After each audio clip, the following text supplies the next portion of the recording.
Amukan si jago merah menghanguskan sebuah rumah berlantai 4 di kawasan Pasar Baru Sawah Besar, Jakarta. Api pertama kali muncul dari lantai paling atas dan menyambar ke lantai di bawahnya. Banyaknya barang mudah terbakar membuat api semakin cepat membesar hingga sulit dipadamkan. Warga bahu-membahu menyelamatkan barang-barang dari kebakaran. Kalau mulai ketahuan api gimana, Pak? Oh, dari atas, Pak. Dari atas? Iya. Apa tadi sedang ngapain, Bang, api keluar? Saya di bawah nemenin anak tidur. Heeh. Pas saya ke atas, nanti saya turun. Tiba kebakaran di atas, ya, udah gede apinya. Diduga hubungan arus pendek listrik di lantai 4 jadi penyebab terjadinya kebakaran. Api dapat dipadamkan 30 menit kemudian. Dari Jakarta, Rani Sanjaya, iNews melaporkan.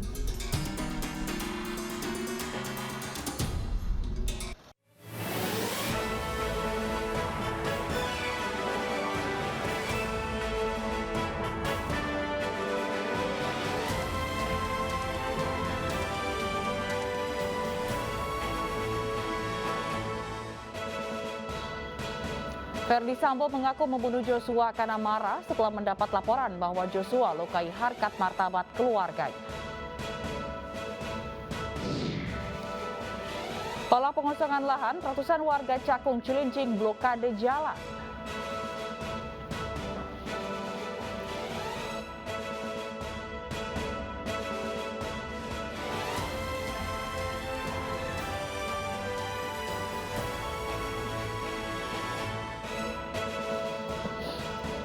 Halo, selamat malam pemirsa. Antrian panjang kendaraan terjadi di pintu masuk SPBU Grogol, Kota Cilegon, Banten. Sopir mengeluhkan BBM jenis solar yang langka sejak 3 hari terakhir. Bersama saya Fazilah Khairunisa, inilah iNews Malam selengkapnya.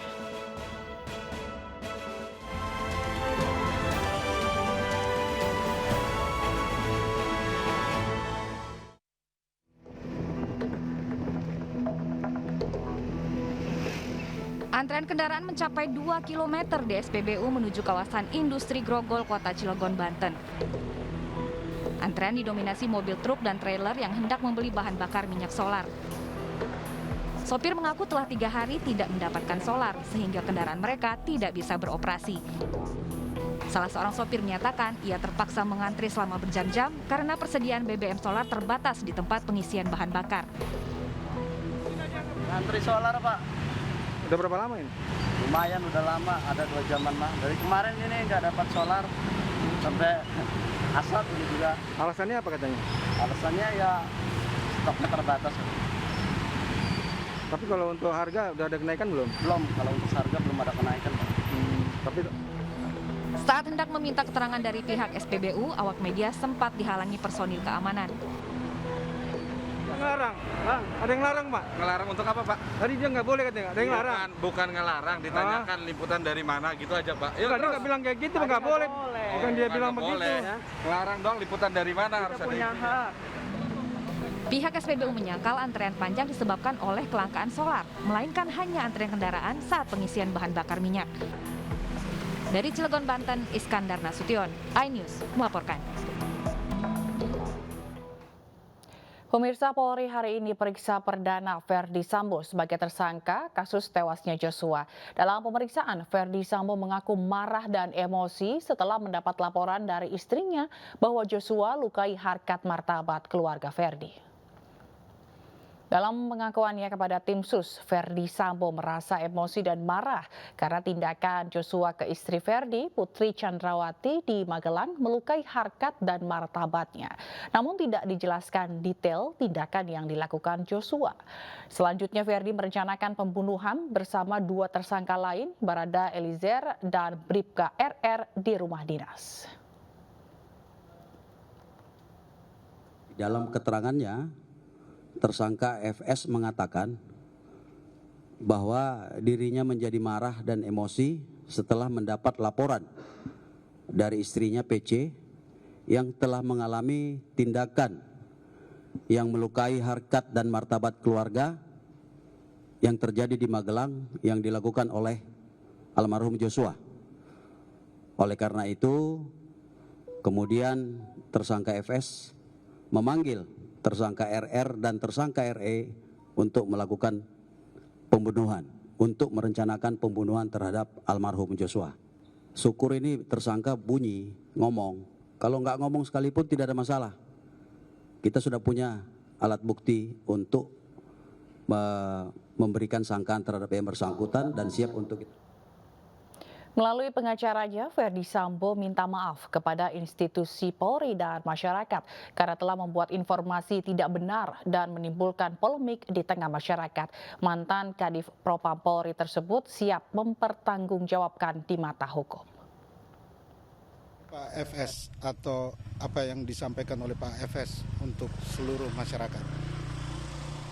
Izinkan saya sebagai manusia yang tidak lepas dari kehilafan secara tulus meminta maaf dan memohon maaf sebesar-besarnya khususnya kepada rekan sejawat Polri beserta keluarga serta masyarakat luas yang terdampak akibat perbuatan saya yang memberikan informasi yang tidak benar.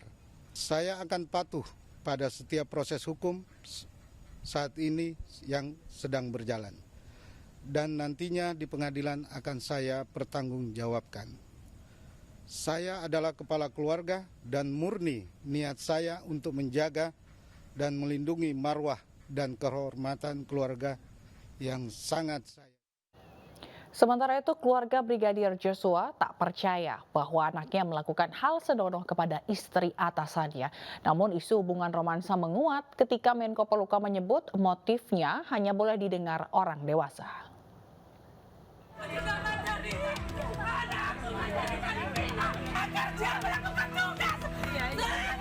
Inilah teriakan histeris Ibunda Brigadir Nofriansyah Yosua Huta Barat atau Brigadir J yang tidak percaya bahwa anaknya melakukan hal tidak senonoh kepada istri atasannya. Keluarga mempercayai Brigadir Joshua difitnah. Pada awal pengungkapan kasus tewasnya Brigadir Joshua, kepolisian menyebutkan bahwa Brigadir Joshua telah melakukan pelecehan seksual kepada istri Ferdi Sambo, Putri Chandrawati. Setelah berada di kamar sambil menunggu karena lelah mungkin pulang dari luar kota, ibu sempat tertidur. Nah, pada saat itu tidak diketahui oleh orang lain, tiba-tiba Brigadir J masuk dan kemudian melakukan pelecehan terhadap ibu. Ibu sempat teriak dan kemudian sempat minta tolong ya kepada personel lain yang memang berada di rumah tersebut. Tak terima, pihak keluarga pun menuntut kasus ini diusut tuntas. Kejanggalan dirasakan keluarga Brigadir Joshua mulai dari larangan membuka peti jenazah Brigadir Joshua hingga banyak luka seperti bekas penyiksaan. Tentunya luka yang ada di dalam tubuh korban itu ada luka tembak. Nah, hal ini membuat kami janggal karena ada luka lain terlepas daripada luka tembak tersebut. Ya, kemudian ada bukti atau fakta-fakta lain yang kami temukan seperti komunikasi terakhir almarhum, terus kemudian kapan terakhir almarhum berkomunikasi dengan keluarga. Seiring berjalannya proses penyidikan, Ferdi Sambo pun dijadikan tersangka atas kasus tewasnya Brigadir Joshua. Namun publik masih bertanya-tanya, apa motif Sambo menghabisi nyawa ajudannya tersebut? Kepolisian melalui Barreskrim Polri menyebutkan motif masih dalam penyidikan lebih lanjut karena masih ada beberapa saksi yang akan diperiksa. Namun demikian, motif pelecehan kecil kemungkinan dilakukan oleh Brigadir Joshua. Kalau 340 diterapkan, kecil kemungkinan. Menko Polhukam Mahfud MD menyatakan motif pembunuhan yang dilakukan Ferdi Sambo sensitif dan hanya boleh didengar orang dewasa. Soal motif biar nanti dikonstruksi hukumnya karena itu sensitif, mungkin hanya boleh didengar oleh orang-orang dewasa. Terlepas dari itu semua, apa motifnya? Proses penyidikan kasus pelan tapi pasti sudah mulai terungkap dan masyarakat menantikan putusan terhadap para pelaku. Ratusan warga blokade sepanjang Jalan Cakung Cilincing, Jakarta Timur. Informasi selengkapnya usai jeda.